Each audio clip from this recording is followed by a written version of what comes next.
Hai, selamat datang di PSK Podcast sama kita. Kali ini dapat bintang tamu yang super lucu, super seru.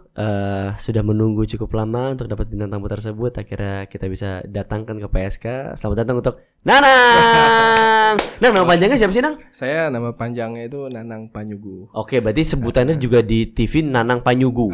Biasanya dipanggilnya Bonang. Bonang, si Bonang. Cuman kadang dipanggil apa aja nengok kok. Woi, nengok. Nengok. Nang, selamat datang di PSK. Ini adalah podcastnya gue. Jadi gue tuh ala-ala mau mencoba membangun podcast, Nang. Gitu. Semoga ada hal yang bisa kita jadikan edukasi buat teman-teman semua gitu. Karena gue ngerasa pengen selalu kalau ngebahas di podcast itu bisa ngasih ilmu, informasi juga menghibur. Karena kan kalau kita coba bicara menghiburnya doang, belum tentu semua orang bisa kena sama bercandaannya gitu-gitunya. Yang gitu. Biar relate aja gitu. Itu dia. Nah makanya ngomong-ngomong relate tuh apa sih artinya? Berarti selama ini lu ngomong relate itu lu nggak tahu maksudnya apa ya? Nggak tahu. Demi apa sih? Ini bercanda gak sih? Enggak benar-benar tahu. Tahu kan?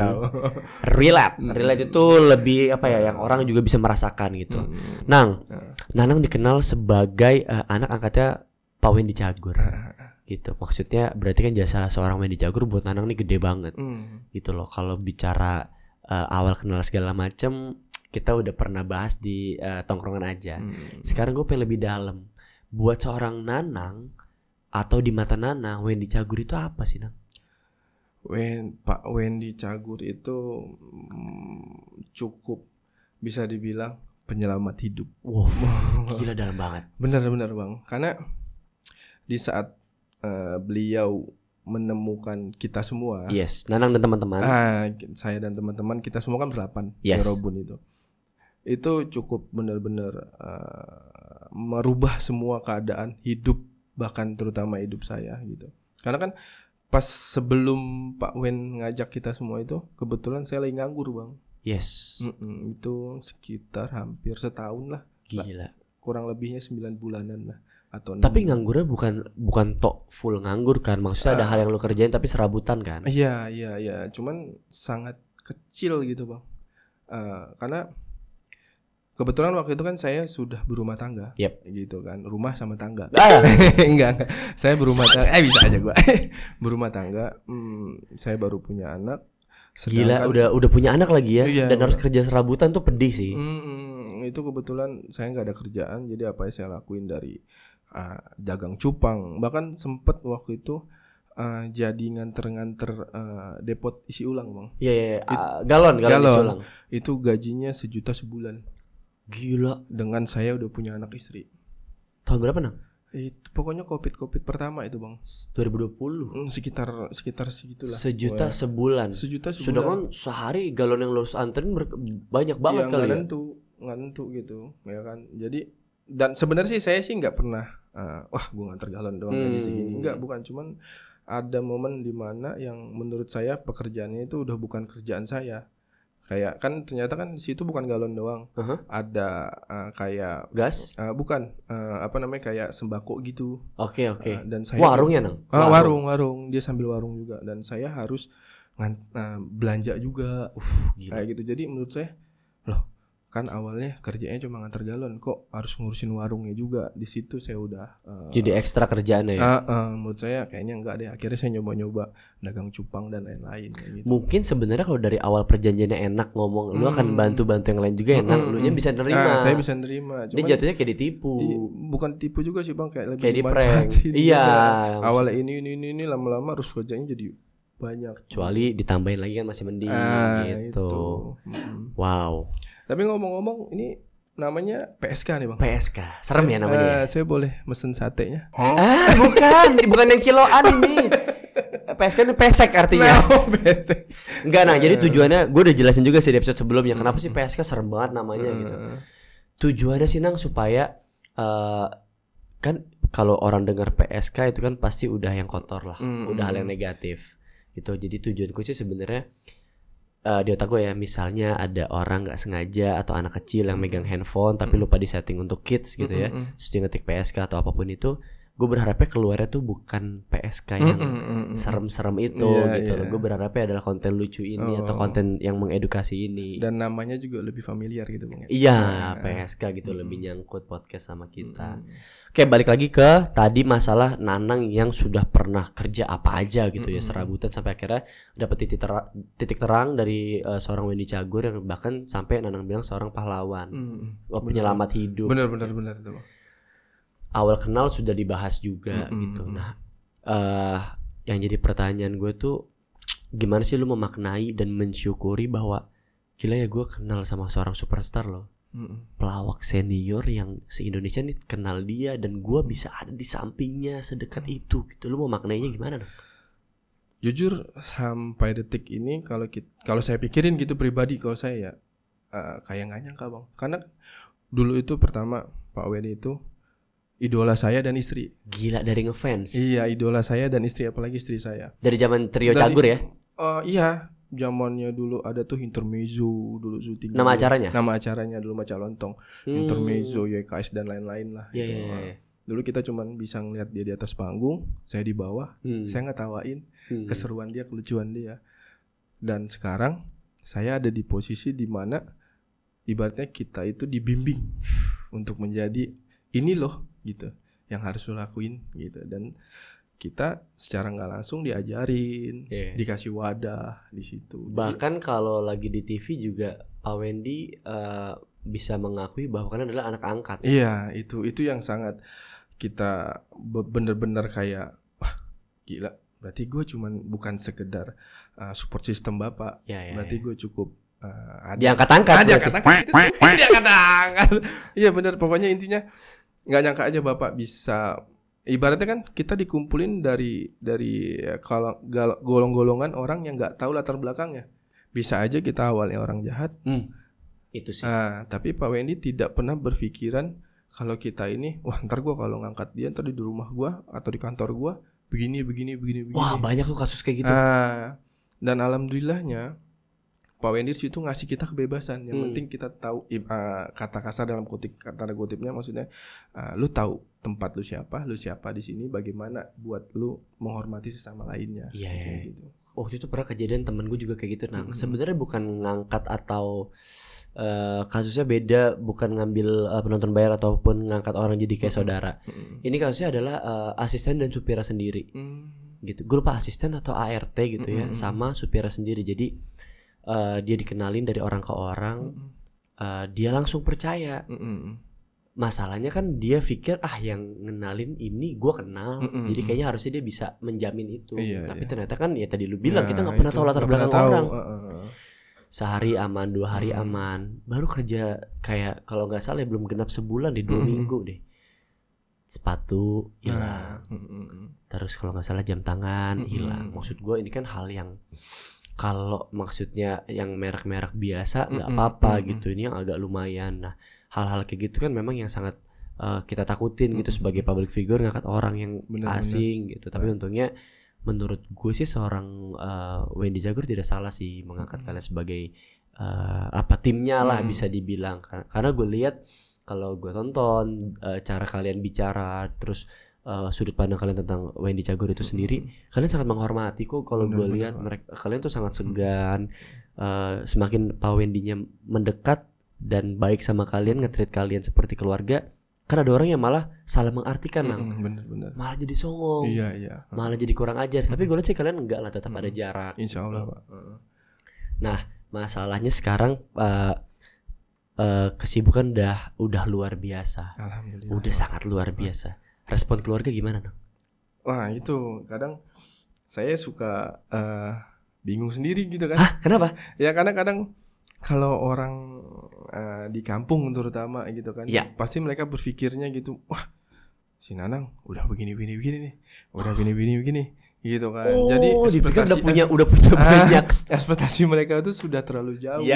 Padahal kan kita nih baru dikasih jalan, belum untuk naik. Betul. Gitu. Cuman dikasih jalan untuk belajar. Cuman itu saya aminin aja. Insya Allah itu menjadi doa kan, siapa tahu. Iya. Wah. Ya ini nih bicara relate nih. Gua dulu mulai karir itu sebenarnya dari SD. Cuman kayak iseng karena gue belum ngerti dan belum paham ada duitnya. Jadi gue ogah-ogahan. Gue mulai concern itu SMA. Gue umur 15 atau 16 tahun. Gue pertama kali syuting iklan Hokben waktu itu. Pertama kali syuting iklan, gue berani buka. Budgetnya cuma 5 juta untuk syuting Hokben itu. Belum dipotong agensi. Itu 5 juta bang? Iya. Itu kayaknya 6 bulan sah.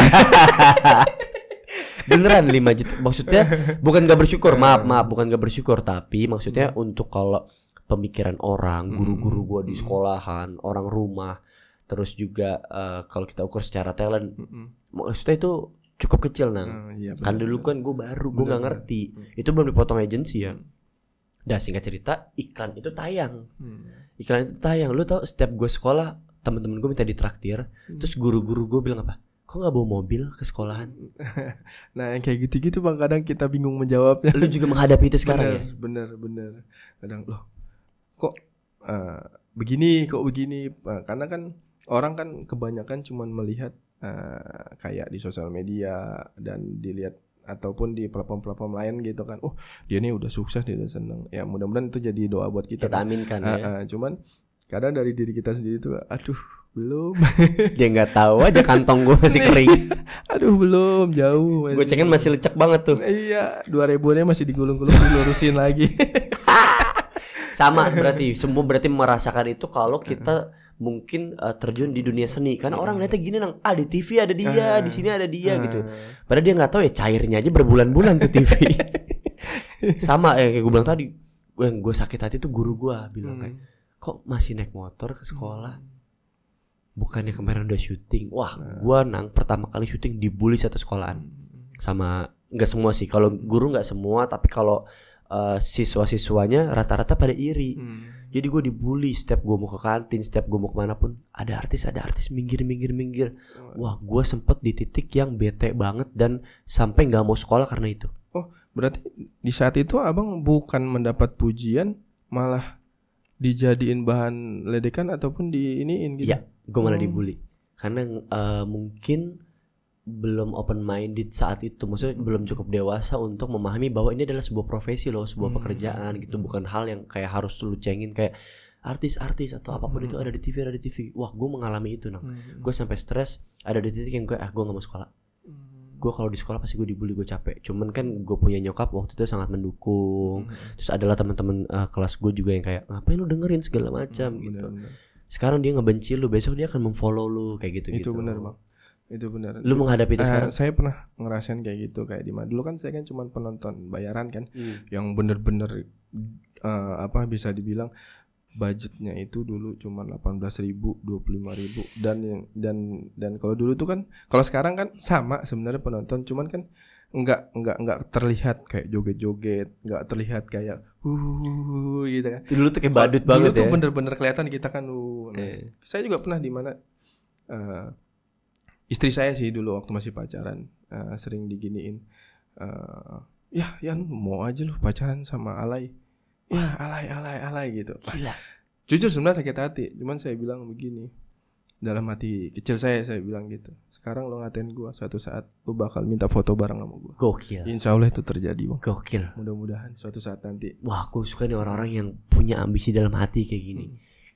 Bisa dibilang lu juga sama kayak gue sebenarnya ya, dibilang dendam ya kayak dendam, dibilang ya menurut gue ini buat motivasi aja. Lebih motivasi sih bang. Gue tuh tipenya pengen nunjukin terus tau setiap ada orang yang mandang gue sebelah mata gitu, gini burem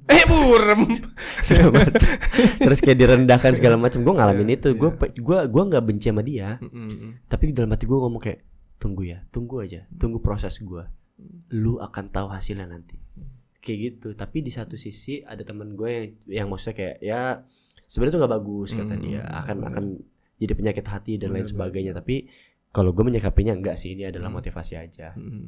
Nah sekarang yang gue mau tanya, lu dan teman-teman lu tuh sekarang bukan cuma sekedar ketawa ketiwi untuk menghebohkan suatu acara tahu. Kalian tuh kadang kalau bisa diajak bermain, kalian benar-benar bermain loh. Maksud gue ini pure diajarin sama Pak Wendy Cagur atau kalian emang ya gue lihat, gue belajar, gue praktekin? Bener. Jadi kita tuh selalu dibilang sama bapak, ingat kalian itu jangan merasa minder bahwa kalian cuma sekedar penonton ataupun cuman sekedar ekstras yang cuman sekedar lewat gitu. Karena kalian itu di situ salah satu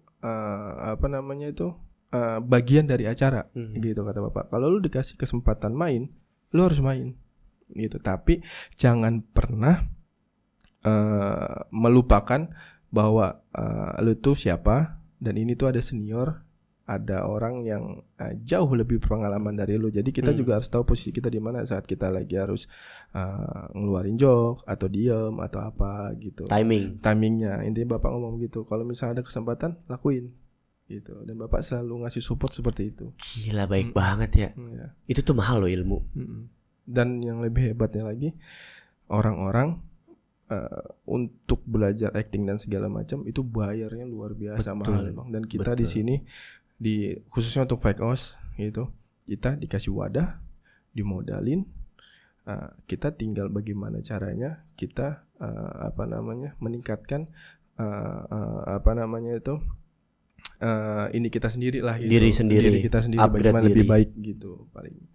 Iyalah maksudnya kita dulu bilang tuh bener. Kita belajar sama yang kasarnya sekedar guru acting atau guru lawak atau apapun aja, itu mahalnya gila banget. Bener. Nah sekarang lu belajar langsung dari seorang superstar loh.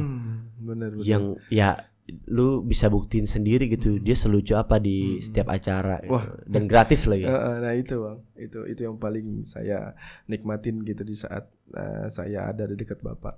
Ibaratnya di saat bapak ngejokes kita perhatiin, dan yang lain-lain gitu kayak Pak Surya, Pak Haji Andre, semua kita perhatiin. Nanti secara nggak langsung kita punya ingatan sendiri. Oh kalau misalnya saat dia ngeluarin ini kita harus begini, di saat kita orang begini kita harus begini. Ada kala kita jadi keset, ada kala kita jadi ini. Itu yang bapak selalu ngajarin kayak kita. Wah, gua agak dejavu nih. Gua mendapatkan ini dari Raffi Ahmad sama Denny Cagur, Ayu Dewi juga, karena kan waktu itu pertama kali gue punya acara sebagai host dan reguler itu adalah Dahsyat. Iya, Dahsyat saya tahu. Dahsyat ya. Di sanalah gue belajar banyak, tumbuh dan berkembang dari mereka. Awalnya kayak gue gak ngerti timing, orang ngomong gue tabrak, orang mancing gue cuekin. Maksudnya gak ngerti, gak peka gitu kan. Sampai akhirnya kayak di backstage sering banget mereka bilang kayak, nanti kita main gini ya, nanti kalau gue gini lu gini ya. Wah, diarahin gitu tuh kayak seneng banget hati gitu. Dan gue selalu inget, terus gue aplikasikan setiap ada momen yang sama gitu. Nah dari situ gue ngerasa kayak ini nih mahal nih, gue harus nikmatin ini nih. Awalnya jadi keset bodo amat, jadi keset deh, yang penting gue dapet ilmunya gitu. Semua kan ada waktunya. Benar. Gitu. Nah pernah gak sih Pak Wendy tuh marah, yang bener-bener marah sama lu ataupun siapapun di Yarobun yang berdelapan ini? Pernah bang. Marah beneran ya? Jadi kan terkadang kan kita secara nggak langsung ya kita manusiawi gitu bang. Pasti bikin salah. Secara nggak langsung kita membuat salah gitu kan. Dan kalau mau minum bisa diminum loh. Ini bukan pajangan loh. Oh kirain agar gitu. Agar. Terus jadi ada beberapa dari kita itu saya Andis dan yang lain melakukan salah. Gitu. Belum lama juga ini, kemarin dari Jogja juga kita habis jalan-jalan terus dimarahin gitu. Karena? Kan? Ya karena saya memaklumin itulah seorang bapak yang memang harus dipunya dari seorang ayah lah bisa dibilang. Karena kan kalau misalnya tidak diingatkan, takutnya kita kebablasan. Betul. Gitu kan, itu lebih buruk. Malah saya lebih menghargai itu, karena daripada kita melakukan salah tapi nggak diingetin, tiba-tiba diem aja, itu kan lebih ini bang. Tapi kalau Pak Wen itu orang lebih tegas dan dia mengajari, lu jangan kayak gini, lu harus begini. Wah, kedepannya harus begini. Gue pengen banget tuh punya sifat kayak gitu. Kalau gue sama orang-orang terdekat gue atau sama siapapun gitu yang bersama sama gue tuh, gue lebih banyak gak enaknya. Gue ngerasa kayak tegur gak ya, tadi tersinggung gak ya, dia bisa nerima gak ya. Gue banyak mikir kayak gitunya. Terus biasanya gue tuh lebih ke kayak gue diemin atau gue cara nge-treatnya lebih beda gitu. Gue hanya berharap dia bisa sadar dengan sendirinya tanpa gue ngomong. Padahal kan yang bener yang kayak gini nih. Iya, tapi kalau saya pikir-pikir hampir semuanya orang Taurus kayak gitu deh bang. Saya pun seperti itu. Maksudnya Masa? setiap teman saya ngelakuin kesalahan, saya lebih berani ngomong, lu kayak gini lu orangnya. Nah itu dengan memang ada hal-hal yang berpikir kalau orang yang nggak ini kan, wah gua diomelin gini, kan ada kayak gitu. Takutnya gue nerimanya orangnya gitu takutnya. Tapi menurut saya lebih baik kayak gitu sih bang, buat perubahan orang tersebut. Dan tapi intinya hebatnya dari Pak Wendy dan tim ini, setiap habis dikasih arahan bisa dibilang gitu kan, setelah itu cair. Ya. Gitu. Bukan yang bukannya yang marah habis itu wah udah lo gimana, enggak. Iya. Tapi ya cukup di situ. Setelah itu kita ya udah gitu. Yang penting udah tahu nih kesalahan lu di mana, lu harus bagaimana. Setelah itu tapi kalau lu masih ngelakuin lagi, berarti yang salah itu udah kita. Kena SP. Karena kita kan udah diingetin. Gitu. SP artinya? Surat peringatan. Bukan bukan Bang. Surat peringatan, Bang. Surat peringatan. Iyalah. Nah, gue pengen sih punya sifat kayak gitu, cuman gue lebih banyak gak enakannya sih. Tapi bener. Nah, yang susah tuh Nang, kok bisa ya habis diomelin tuh bisa cair lagi. Itu baru namanya di titik yang ya berarti udah keluarga. Bener Bang. Itu yang harus dijaga sih. Karena biasanya orang kalau habis ditegur tuh pasti langsung berbeda, Pak. Entah kedekatannya, entah cara sudut pandang dan ngobrol tuh pasti beda. Rata-rata orang banyak kan tuh kayak gitu. Itu yang gue hindarin. Nah, sebenarnya kalau bicara hubungan kalian ya, Nanang dan teman-teman dengan Pak Wendy Cagur, pasti kayak semua orang udah pernah denger lah. Kalian juga udah mungkin bosen ngebahas ini gitu. Maksudnya kayak selalu pasti disangkut pautkannya dengan itu gitu loh. Tapi sekarang gue pengen agak move on dikit. Gue pengen ngebahas, kita kan laki-laki Nang, pasti punya kenakalan. Gue pengen tahu kenakalan apa aja sih yang pernah lu lakuin terus membekas sampai sekarang. Dan sekarang kalau lu lagi pikirin suka lu ketawain sendiri. Banyak sih Bang. Karena ya yang lucu tuh kadang waktu masa-masa kecil Bang. Maksudnya itu kadang kalau dipikir-pikir, ngapain nih gue kayak gitu ya. Kayak misalnya pasti hal-hal goblok. Iya, tolol lah Bang. Kayak misalnya dulu pernah waktu masih kecil Bang, kayak inti sih bulan puasa ada itu paling ngaco itu kayak bulan puasa. Sedangkan kita puasa itu kan maghrib buka. Saya kadang tuh namanya tinggal di Bekasi dulu kan, yang paling suka tuh jalan-jalan ke komplek. Oke. Nah, saya jalan-jalan ke komplek. Pada jam 5 sore udah tuh Bang. Saya ngeliat mangga matang enggak, mentah Bang. Lu cabut. Saya ambil, saya makan. Jam 5. Lu kalahin puasa lu. Iya. Untuk mangga asem. Habis makan, anjir, batal dong gua. Anjir baru mikir kayak gitu. Nyampe rumah, pura-pura lemes. Terus ngerokok, ya. Dulu kan belum boleh ngerokok. Wah, kalau ngerokok gue juga pengalaman rokok gue pertama tuh lucu. Jisamsu gondrong. Waduh. Jisamsu yang benar-benar Jisamsu yang bilangnya Jisamsu gondrong kan tuh yang banyak bulunya. Tembakaunya banyak bulu-bulu halus. Bulu-bulu halus tuh kayak enggak tembakau. Jadi kakek gue dulu Jisamsu. Terus kakeknya abang Jisamsu namanya? Bukan, maksudnya ngerokoknya. Bisa aja gue. Rokoknya Jisamsu. Nah terus singkat cerita, azan asar. Dia tuh amal sholat mantep banget lah gitu. Belum azan dia udah prepare. Nah ini udah azan dia belum prepare, masih ngerokok. Terus gue selalu mengincar rokoknya itu. Gue penasaran kenapa ya bapak atau laki-laki tuh seneng rokok. Anak kecil mikirnya gitu. Udah tuh gue suruh, gue sosok gini. Kan gue manggil kakek gue Datuk gak sholat. Dia kan udah azan. Ya Allah ya lupa. Ditaruh lah sama dia, kagak dimatiin. Buru-buru lari ke kamar mandi tuh sholat. Buat wudu langsung sholat. Terus gue ambil Jisamsunya yang banyak bulunya. Yang banyak bulunya itu loh. Gue ambil, gue celinguk. Gue lari ke bawah sofa. Gue ngumpet, gue ngerokok. Pertama kali gue ngehirup rokok, anak kecil umur 6 atau 7 tahun. Kagak tahu caranya, main isep aja. Terus gue batuk-batuk sampai muka gue biru. Lu tau gue ditemukan sudah seperti temennya Hellboy. Si Abraham tuh yang biru. Ya dengan rokok Jisamsu masih gue pegang, banyak bulu-bulu. Banyak bulu-bulu. Kan kalau Jisamsu kan kalau gini kan kayak ketarik. Gitu kan gue. Nah di situ gue ditemukan lagi batuk dan lagi gitu. Tapi muka gue udah biru.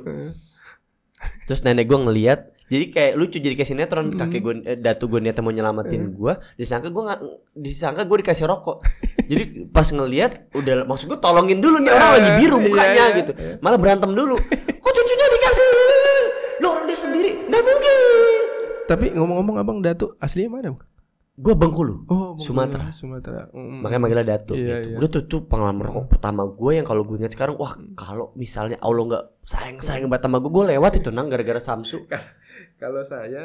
Kalau pengalaman rokok itu yang lucunya, jadi ibu tuh udah tahu saya ngerokok waktu SMA jadi, masih enak lah, udah gede lah. Jadi kalau saya itu kan di keluarga saya itu, lu boleh ngerokok asal lu bisa nyari duit sendiri. Prinsipnya gitu. Prinsipnya gitu. Saya juga orang Sumatera soalnya. Oh iya, lu mana? Saya Padang. Tapi Padang kota. Sumatera Barat. Prinsip keluarga saya itu gitu. Lu boleh ngerokok, tapi lu nyari duit dulu gitu. Karena kebetulan saya dari SMA itu emang udah suka nyari duit sendiri, gitu kan. Dan ibu udah tahu tuh saya ngerokok, tapi saya belum berani ngerokok depan bokap gitu kan. Segan sih. Jadi kebetulan waktu itu bokap lagi lagi nonton TV, kan rokok ditaruh situ, terus bokap kayaknya udah janjian entah gimana, saya nggak ngerti. Saya sering nyolong rokok bokap soalnya kan. Diam gitu kan. Waktu itu kalau nggak salah rokoknya itu Mustang, tau? Mustang? Iya. Mustang. Mobil dong. Ada. Serius ada merek rokok ada. Mustang? Dulu ada Mustang gitu. Jinggo gak sih? Enggak, dia ini juga filter juga. Wah, terus rokok jadul lah ya. Rokok jadul lah, bokap ngerokok itu. Bokap masuk ke kamar. Ya kan? Wah, kesempatan ngambil rokok nih. Saya ambil. Saya ambil tuh. Saya isap, saya ngerokok. Ibu saya lewat. Ya. Anak ngerokok ya mah. Iya udah, rokok aja, nggak apa-apa. Saya ngerokok, nyalain TV. Ya. Pas saat lagi ganti TV, kok kayak ada orang. Kayak ada orang nih di belakang. Saya matiin lagi. Saya ganti lagi kan gelap tuh. Gelap ada. Kok kayak ada orang ya kan? Perasaan saya udah gak enak nih. Saya sampai begini aja. Nengok ke belakang, bokap begini. Terus. Jadi terus ya sebatang doang. Tapi semenjak itu saya jadi bebas ngerokok. Ya, enggak diomelin, enggak diapa-apain. Enggak diomelin karena lebih ke bokap saya. Ya udah mendingan terang-terangan aja udah. Pernah gak lu nakal sampai orang tua lu nangis? Insyaallah. Gara-gara kenakalan lu? Enggak. Cuman saya sering banget dulu karena dulu enggak punya bel di rumah, sering banget mencetin bel komplek orang. Gue juga sering tuh mencet lari. Masa enggak pernah disenang lu nakal sampai orang tua lu nangis? Enggak pernah sih, Bang. Gue pernah loh. Ngapain tuh, Bang? Gua waktu itu manjat Monas? Bukan. Mati dong. Gua waktu itu gua nyolong duit tante gua buat beli ciki. Dulu tahu enggak hadiahnya ada tajos. Citos. Iya. Cilandak Town Square. Bukan. Citos tuh kalau menang. Tos. Tos. Nah gue beli. Jadi gini, anak kecil gue kan dulu kalau main selalu sama yang lebih tua. Circle rumah gue tuh kayak gue TK, mereka SMP sama SMA. Jadi gue anak bawang gitu. Singkat cerita, gue kalau main gambaran, main tajus selalu, gue nggak tahu ya, gue emang gue blown apa gue dicurangin. Jadi kalah mulu gitu. Dan singkat cerita, saat itu gue masih pengen main tapi tajus gue udah habis. Nah terus gue pikir, aduh caranya dapet tajus kan harus beli si ciki itu dulu. Tapi duit gue udah habis. Sehari gue cuma dikasih duit dulu gope apa 1.000 gitu. Harganya gope. Singkat cerita, gue ngoprak-ngaprik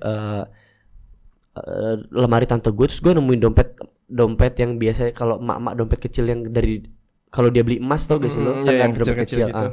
Isinya 20.000. Gue ambil, gue beli ciki, gue dapet lah 40 tajos dong. Gue main kesenengan, gue lupa waktu sampai habis maghrib. Pulang semuanya udah di depan rumah. Abang ambil duit mami ya? Tante tuh disebutnya mami. Enggak, udah ngaku. Gue disidang, akhirnya gue ngaku, gue dikurung. Berapa tahun, Bang? Enggak dong, enggak lama-lama. Dikurung sampai gue terkencing-kencing karena di situ gue ngelihat penampakan untuk pertama kalinya. Serius, Bang? Iya, orang namanya Ajan Isa lu dikurung. Ajan Isa apa Ajan Maghrib dikurung gitu. Gue ngeliat penampakan segala macam sampai akhirnya gue nangis histeris baru ditolongin. Nah, di situ nyokap gue nangis karena mungkin ada ngerasa kecewa kenapa siapa yang ngajarin nyolong gitu. Tapi kalau saya masa kecil saya itu kenapa saya hampir nggak mau nakal yang berlebihan. Saya itu kan terlahir memang dari keluarga yang bener-bener jauh dari kata sederhana gitu. Dan saya berpikir berarti berkecukupan. Oh enggak, jauh dari kata jauh sederhana. Dari cukup. Jauh dari kata cukup, Bang. Saya itu benar-benar inilah. Jadi dulu tuh ada di momen dimana saya masih sering ngelakuin kenakalan. Saya pernah dulu bokap itu bener-bener di mana titik terendahnya dia lah. Bokap dulu bengkel, ya kan, ada di Jaha dulu. Dan waktu itu lagi sepi buat bengkelnya. Sampai di mana kita tuh makan mie. Dulu kan adik saya ada 4 orang. Saya tuh makan mie 2 bungkus itu rame-rame. Sedih banget bang, ya kan. Nah setiap itu saya selalu mikirin waktu masih kecil kan. Saya makan. Saya tanya ibu saya, udah makan mah? Udah, papa? Udah. Sedangkan logikanya mie 2 dibagi 4 itu kayaknya nggak cukup deh buat 5 orang. Ya. Ternyata dapat 2 sendok. Besoknya saya lihat ternyata tiap hari ibu saya itu cuma minum air sama bapak saya. Nah situ saya berpikir pokoknya gimana caranya gua harus nyari duit sendiri. Nah disitulah mulai saya dari kecil itu udah mulai belajar nyari duit kayak gitu. Gila. Jadi saya umur berapa itu Nang? Itu SD kelas 6. Gila. SD kelas 6. Nah di situ saya berpikir kayaknya gue jangan sampai deh udahlah susah nyakitin orang tua. Di situ saya nggak pernah mau ngelakuin hal yang aneh-aneh. Anak 6 SD bisa mikir gitu karena ngeliat keadaan orang tua. Gila, makanya tadi lu cerita di tongkrongan aja lu tuh kerja susah payah pahit-pahit apapun lu lakukan karena lu pernah di titik yang seperti itu ya. Karena saya diajarin sama orang tua tuh memang harus apa yang lu mau capai, apa yang mau lu ambil, lu harus cari sendiri. Kayak gitu. Ya. Aduh kalau mau bahas yang kayak gini tuh pasti ujung-ujungnya terharu dan sedih sih maksud gua. Sudahlah kita ganti topik saja supaya tidak jadi sedih-sedihan. Podcast ini kan PSK ini kan podcast sama kita ya, bukan podcast kesedihan. Sekarang gue pengen tanya, Nana kan udah beristri, sudah punya anak. Dulu proses pacaran sama istri ketemunya di mana sih, Nang? Apakah sama-sama penonton bayaran? Enggak. Itu pertama ketemu sama istri itu di dangdutan. Ya Allah. Iya. Jangan-jangan lu sawer istri lu sendiri? Enggak, bukan. Jadi saya itu kan memang udah bukan biduan kan dia? Bukan. Jadi saya itu kan saya bilang kan saya dari kecil itu emang udah biasa nyari duit sendiri. Oke. Nah, saya waktu itu SMA itu udah kontrak. Tinggal sendiri sama teman-teman gitu kan. Tinggal sendiri sama teman-teman, punya kontrakan. Lulus sekolah. Pas lulus sekolah itu tuh saya ngontrak deket rumah istri. Oke. Jadi waktu istri itu masih sama orang tua dong? Masih sama orang tuanya. Jadi waktu itu saya di Jati Asih itu dulu saya kan aslinya orang Jati Asih kan. Oke, Bekasi. Kebantenan, ya Bekasi. Di situ tuh itu banyak ibu-ibu tuh di situ, banyak bayi. Bapak-bapak juga banyak. Soalnya Jati Asih. Jati Asih. Jadi saya satu-satunya hiburan dulu itu adalah dangdutan kayak gitu atau film layar tancap. Jadi saya nonton waktu itu saat itu lagi ada kondangan gitu kan. Saya nonton dangdut. Oke. Kebetulan istri saya nonton dangdut juga sama ibunya. Oke. Nah waktu itu saat itu memang saya lagi putus juga sama cewek saya dulu, ada pacar lah. Ini umur SMA? SMA. Belasan tahun dong? Ya SMA. Iya dong, 16-17 tahun. 16-17 tahun gitu lah. Saya baru putus. Temen bilang, Nang, tuh deketin aja tuh, namanya Yani itu gitu. Ibunya kan maksudnya? Iya. Ya. Males lah. Udah deketin. Tadinya saya itu cuman jadi bisa dibilang jadi pion doang nih. Maksudnya itu saya diempanin doang. Lu disuruh sama si temen lu itu, dia mau kenalan? Iya sebenarnya saya emang nggak ada sama sekali. Gue nggak. Gitu. Bagus nasib lu, Nang. Jadi saya kenalan. Tadi niatnya mau jahat bang, jujur aja bang. Maksudnya? Niatnya mau jahat. Oh, buat kayak fun doang. Fun doang. Saya kenal ke teman-teman saya lepas. Gitu. Anjir. Niatnya. Gila. Ternyata tuh cewek ternyata dia jadi jodoh lu. Ternyata dia ngomong dia suka sama saya. Hari itu juga? Pas di WA waktu zaman handphone Asia. Enggak, dia ngomong suka itu hari itu lu deketin langsung ngomong suka. Bukan. Jadi saya minta nomornya. Teman-teman saya yang SMS-in dia. Yang ngelobi. Tapi dia tetap kekeh pengennya sama saya. Sukanya sama saya. Dari gitu. beribu-ribu pria dia pilih lu. Nah terus. Dan pilihannya salah. Iya. Iya sih kayaknya ya. Enggak dong. Nah terus kata teman saya, udah lu aja coba sana kata. Yaudahlah buat iseng-iseng niatnya. Masih berpikiran jahat. Masih mikir jahat bang, buat iseng-iseng. Jahat lu, Nang. Jahat banget gua tuh. Ya kan? Ternyata makin ya benar kata orang, cinta itu bukan pandangan pertama. Sebenarnya cinta itu pandangan sekian-sekian. Gokil, berarti lu gak percaya cinta pandangan pertama ya? Pertama. Karena saya nggak cinta pandangan pertama. Gila, gue percaya lagi Nang. Gue nggak mau. Gue percaya Nang, gue pernah mengalami itu. Gue pernah di titik yang ngelihat cewek, terus lu tau gak yang di sinetron tiba-tiba kayak rambutnya kena kipas, jalannya slow motion, terus kayak ada lampu dari atas. Gue pikir sinetron atau film doang, ternyata di real life tuh gue mengalami itu. Gue ngeliat tuh cewek langsung kayak brek, terus dalam hati gue ngomong kalau gue dapetin dia gue akan jaga dan gue akan berubah jadi pria yang lebih baik. Gue pernah. Itu di saat ngomong VO dulu nggak? VO dulu, dalam hati dulu. Tapi pas dilakuin nggak kayak gitu. Cuma niat doang, nggak bercanda. Gue pernah, jadi gue percaya pandangan pertama. Kalau saya nggak, karena beberapa kali saya pacaran itu nggak pernah pandangan pertama. Saya itu dulu dibilangnya itu orangnya dingin, karena kebetulan saya dagang BWS ya. Oh, iya. Dingin banget tuh bang kan. Iya, jadi nggak pernah percaya kayak gitu saya pandangan sian. Percaya nggak? Saya nikah sekarang itu baru 7 tahun, tapi saya pacaran 12 tahun. Ah gila kali. Iya. Kenapa? Lu mau pacaran berlama-lama? Itu 12 tahun lama banget loh. Lama bang. Bahkan kalau kredit rumah kayaknya lunas. Udah. Dapat itu rumah tipe 60 dapat. Iya bener itu bang. Sampai saya dicengin kok nggak nikah. Kok orang tuanya nggak marah malu Nang? Itu yang sebenarnya. Kenapa jadi nikah? Sebenarnya saya itu backstreet. Selama 12 tahun itu saya backstreet bang.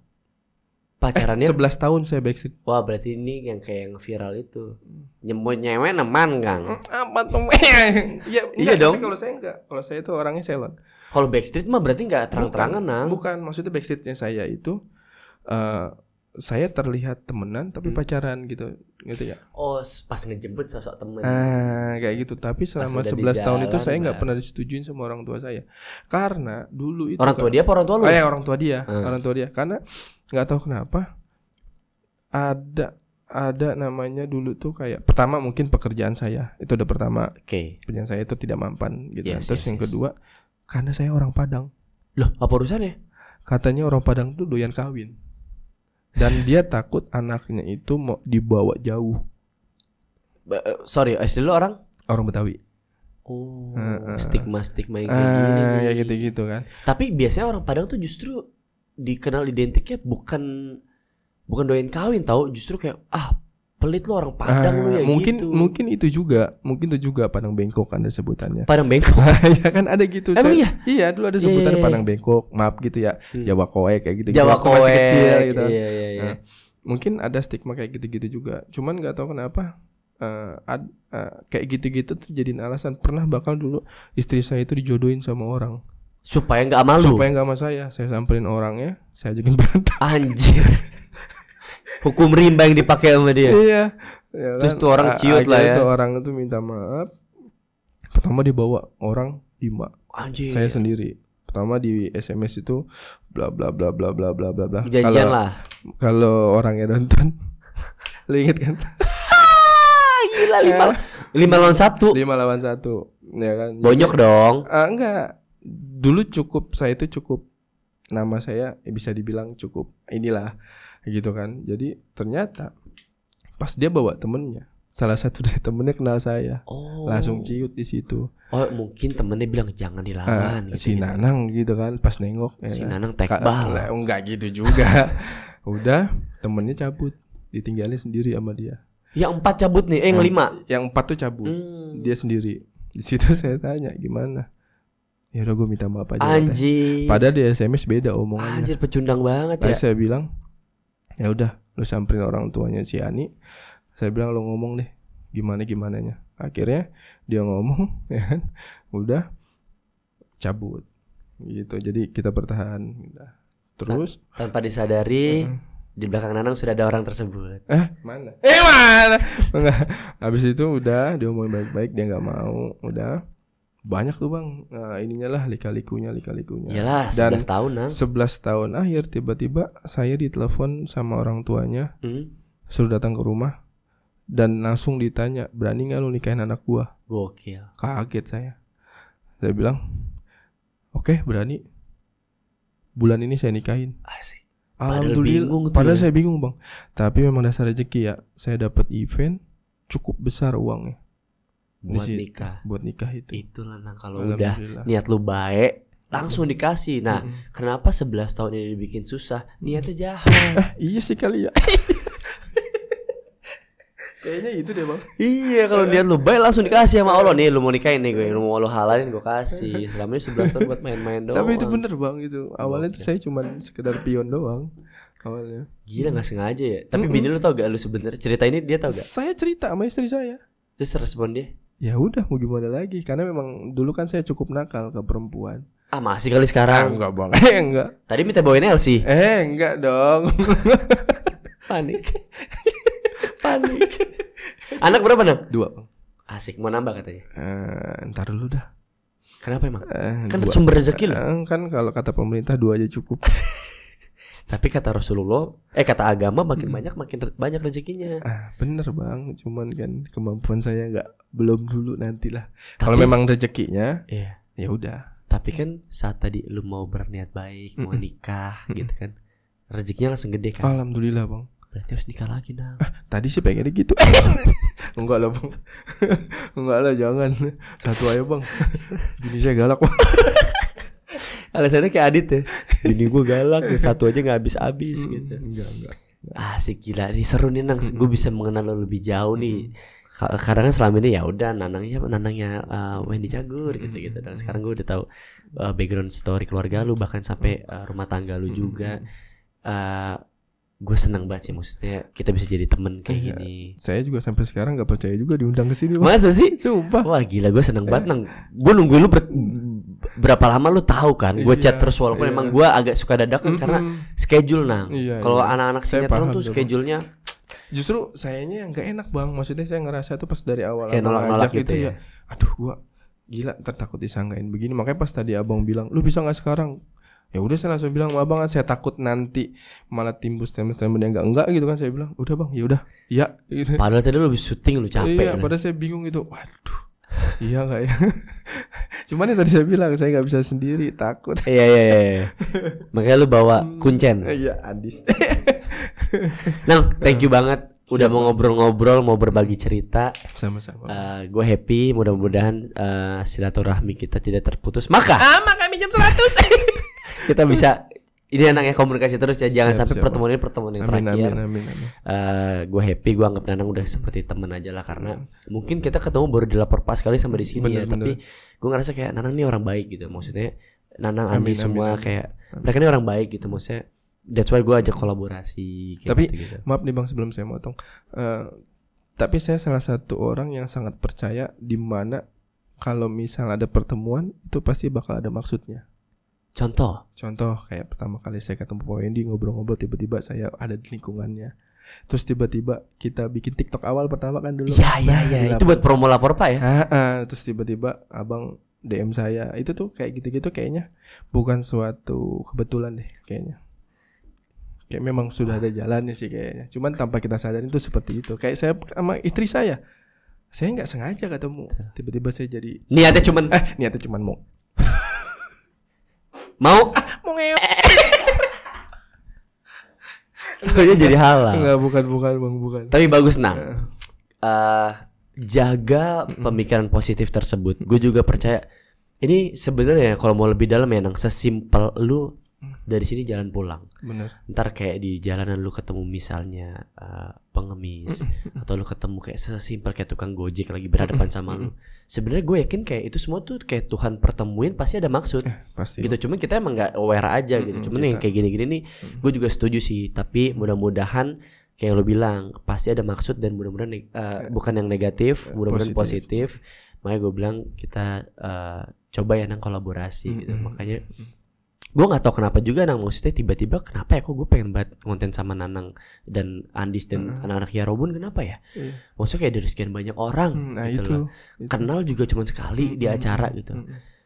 Waktu itu jalan awalnya gara-gara ya tadi TikTok. Kita lagi scroll lah.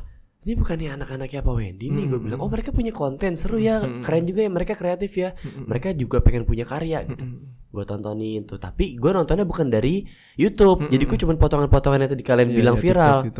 Gue tonton, oh mereka ini suka react video, mereka suka diisengin kayak gini cara mainnya.